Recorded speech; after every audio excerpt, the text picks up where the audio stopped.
Hi hello. അപ്പോൾ എല്ലാവർക്കും welcome to my new video. അപ്പോൾ ഇന്നൊരു കുഞ്ഞ് സമ്മർ ഫ്രോക്കാണ് ചെയ്യാൻ പോകുന്നത്. അപ്പോൾ അതിന് ആദ്യം ഞാൻ പാറ്റേൺ കട്ട് ചെയ്തെടുക്കുകയാണ് പേപ്പറിൽ. നെക്കിൻ്റെ അവിടെ 3 ഇഞ്ചസ് എടുത്തു, താഴേക്കും 3 ഇഞ്ചസ് എടുത്തു. നമ്മുടെ ചെസ്റ്റ് മെഷർമെൻറ്റിൻ്റെ അവിടെ ഞാൻ 6 ആണ് എടുത്തേക്കുന്നത്. എന്നിട്ട് നമുക്ക് ആം ഹോള് വരച്ചെടുക്കാം. ഞാൻ ഇന്നിവിടെ സ്കെയിൽ യൂസ് ചെയ്തിട്ടാണ് ചെയ്യുന്നത്. നിങ്ങളുടെ കംഫർട്ട് എങ്ങനെയോ അതുപോലെ നിങ്ങൾക്ക് ചെയ്തെടുക്കാം. ഒരു ബിഗിനർ എന്ന നിലയ്ക്ക് എപ്പോഴും ഇതുപോലെ പാറ്റേൺസ് കട്ട് ചെയ്തെടുത്തിട്ട് പിന്നെ നമ്മുടെ മെയിൻ മെറ്റീരിയലിലേക്ക് വെച്ച് സ്റ്റിച്ച് ചെയ്യുന്ന പരിപാടിയാണ് കുറച്ചുകൂടി ബെറ്ററായിട്ട് എനിക്ക് തോന്നിയിട്ടുള്ളത്. ഞാനിപ്പോഴും ലേണിംഗ് സ്റ്റേജിൽ തന്നെയാണ്. അപ്പോൾ എനിക്ക് ഏറ്റവും കംഫർട്ടബിളായിട്ട് തോന്നിയിട്ടുള്ളത് ഇതുപോലെ ഡ്രാഫ്റ്റ് ചെയ്ത് പാറ്റേൺ കട്ട് ചെയ്തതിന് ശേഷം എടുത്ത് നമ്മൾ മെയിൻ ക്ലോത്തിൽ ചെയ്യുമ്പോഴാണ്. അപ്പോൾ ഞാൻ നെക്കിന് ഇവിടെ 2 ഇഞ്ചസാണ് എടുത്തേക്കുന്നത്.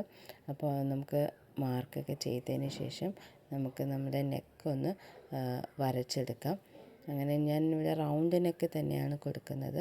അപ്പോൾ റൗണ്ട് നെക്ക് ഇവിടെ വരച്ചെടുത്തതിന് ശേഷം നമുക്ക് ഇനി അടുത്ത് നമ്മുടെ വേസ്റ്റ് മെഷർമെൻറ്റും കൂടി നോക്കി അതും കൂടി മാർക്ക് ചെയ്തതിന് ശേഷം നമുക്ക് കംപ്ലീറ്റ് ഇതിനെ ഒന്ന് കട്ട് ചെയ്ത് എടുക്കാം. അപ്പോൾ പാറ്റേൺ ഞാനിത് ഇവിടെ കട്ട് ചെയ്തെടുത്തിട്ടുണ്ട്. ഇനി ഇവിടെ ഞാൻ ആം ഹോളിൻ്റെ അവിടെ നിന്ന് ഒരു 3 ഇഞ്ചസ് മാർക്ക് ചെയ്യുകയാണ്. അതുപോലെ നെക്ക് വരച്ചതിന് ശേഷം താഴോട്ടേക്ക് ഒരു 4 ഇഞ്ചസും കൂടി മാർക്ക് ചെയ്തിട്ടുണ്ട്. ഇനി ഇത് നമുക്ക് ജോയിൻ ചെയ്തെടുക്കാം. അപ്പോൾ ഇത് നമ്മൾ ജോയിൻ ചെയ്തെടുത്തതിന് ശേഷം അവിടെ നമ്മൾ കട്ട് ചെയ്തെടുക്കുകയാണ്. ഇനി നമ്മുടെ ഫുൾ പരിപാടി ഇരിക്കുന്നത് ഈ കട്ട് ചെയ്തെടുക്കുന്ന പാറ്റേൺ പീസ് വെച്ചിട്ടാണ്. അപ്പോൾ ഇത് മോൾ ഭാഗവും താഴത്തെ ഭാഗമായിട്ടാണ് യൂസ് ചെയ്യുന്നത്. അപ്പോൾ നമ്മുടെ ഫസ്റ്റ് മേളിലോട്ടുള്ള ഭാഗം ഞാൻ നമ്മുടെ ഫാബ്രിക്കിൻ്റെ മേളിൽ വെച്ചിട്ട് കട്ട് ചെയ്ത് എടുക്കുകയാണ് ചെയ്യുന്നത്.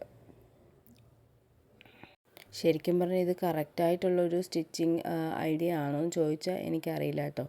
ഇത് ഞാൻ കണ്ടുപിടിച്ച ഒരു രീതി ഞാൻ നിങ്ങൾക്ക് മുമ്പിൽ ഷെയർ ചെയ്യുന്നു എന്ന് മാത്രം. ആർക്കെങ്കിലും ഹെൽപ്ഫുൾ ആവുകയാണെങ്കിൽ ആവട്ടെ എന്ന് വിചാരിച്ചിട്ട് ഷെയർ ചെയ്യുന്നു എന്ന് മാത്രമേ ഉള്ളൂ കേട്ടോ. അങ്ങനെ കട്ട് ചെയ്തിട്ട് നെക്ക് മാർക്ക് ചെയ്തിട്ടുണ്ടായിരുന്നു. നെക്ക് ഞാൻ അപ്പോൾ സ്റ്റിച്ച് ചെയ്തെടുക്കുകയാണ്. 2 തുണി വെച്ചിട്ടാണ് ഞാനിത് ചെയ്തത്. അപ്പോൾ നമുക്ക് മറിച്ചിടാൻ എളുപ്പമായിട്ടാണ്. അപ്പോൾ റൗണ്ടായിട്ട് സ്റ്റിച്ച് ചെയ്തു. ഇനി നമുക്കതിനെ കട്ട് ചെയ്തിട്ട് നമുക്കതിനെ മറിച്ചെടുക്കാം. അപ്പോൾ മറിച്ചെടുത്ത് കഴിയുമ്പോൾ നമുക്കിത് ഇങ്ങനെയാണ് കിട്ടുന്നത്. നമ്മളപ്പോൾ അടുത്ത് നമ്മുടെ താഴത്തേക്കുള്ള മെറ്റീരിയലും കൂടി ഇവിടെ അറ്റാച്ച് ചെയ്യുമ്പോൾ ഇതിനെ നമുക്ക് അകത്തേക്ക് വെച്ച് സ്റ്റിച്ച് കാണാത്ത രീതിയിൽ ചെയ്തെടുക്കാം. അപ്പോൾ ഞാൻ കട്ട് പീസാണല്ലോ യൂസ് ചെയ്തേക്കുന്നത്.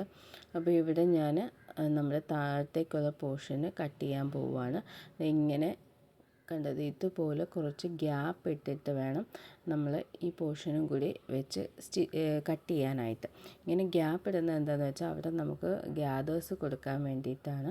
അപ്പോൾ നിങ്ങൾക്ക് എത്രത്തോളം ഇങ്ങനെ പ്ലേറ്റ്സ് ആണോ ഫ്രണ്ടിൽ ഇടേണ്ടത് അതനുസരിച്ച് നിങ്ങൾക്ക് എടുക്കാവുന്നതാണ്. ഞാനിവിടെ ഇപ്പോൾ ഏകദേശം 4 ഇഞ്ചസാണ് എടുത്തേക്കുന്നത്. എന്നിട്ട് ഞാൻ ആ പാറ്റേൺ വെച്ച് മാർക്ക് ചെയ്ത് എടുത്തിട്ടുണ്ട്. ഇനി നമുക്കിത് കട്ട് ചെയ്തെടുക്കാം. പിന്നെ ഈ കറക്റ്റായ വി വരുന്ന പോർഷന് നമ്മൾ വി ആയിട്ട് തന്നെ കട്ട് ചെയ്തെടുക്കാൻ ശ്രമിക്കണം. എന്നാലേ നമുക്ക് നേരത്തെ കട്ട് ചെയ്ത പോർഷൻ്റെ അവിടെ വെച്ച് സ്റ്റിച്ച് ചെയ്യുന്ന സമയത്ത് കറക്റ്റായിട്ട് ഗ്യാദേഴ്സ് കിട്ടുള്ളൂ. അപ്പോൾ ഇനി നമുക്ക് ഇതിന് ഇതുപോലെ പ്ലേറ്റ്സ് അറേഞ്ച് ചെയ്തിട്ട് നമുക്ക് സ്റ്റിച്ച് ചെയ്തെടുക്കാം. സ്റ്റിച്ച് ചെയ്യുമ്പോൾ പ്രത്യേകം ശ്രദ്ധിക്കേണ്ടത് ആദ്യം നമ്മൾ അതിലിപ്പോൾ മേളത്തെ പോർഷന് 2 ഭാഗം കാണുന്നില്ല. അതിൽ ഒരു ഭാഗം സ്റ്റിച്ച് ചെയ്തിട്ട് പിന്നെ ഒരു പോർഷൻ അകത്തേക്ക് വെച്ച് സ്റ്റിച്ച് ചെയ്ത് കഴിഞ്ഞാൽ നമുക്ക് പുറത്ത് കാണാത്ത രീതിയിൽ സ്റ്റിച്ച് കറക്റ്റായിട്ട് ചെയ്തെടുക്കാനായിട്ട് നമുക്ക് സാധിക്കും. ഇതുപോലെ കണ്ടോ, ആദ്യം ഒന്ന് ചെയ്തതിന് ശേഷം പിന്നെ അകത്തേക്ക് വെച്ചിട്ട് അതിൻ്റെ മേളിൽ കൂടി പതിച്ചടിച്ച് കഴിഞ്ഞാൽ നമ്മുടെ സ്റ്റിച്ചൊന്നും പുറത്ത് കാണില്ല. അപ്പോൾ നമുക്ക് ഫൈനൽ കണ്ടാലോ, ഇതാണ് ഞാൻ ഈ ചൂട് കാലത്ത് നല്ല കംഫർട്ടബിളായിട്ട് ഇടാൻ വേണ്ടി സ്റ്റിച്ച് ചെയ്തതാണ്. ഇഷ്ടപ്പെട്ടാൽ എൻ്റെ ചാനലൊന്ന് സപ്പോർട്ട് ചെയ്തേക്കണേ. അപ്പോൾ ബൈ.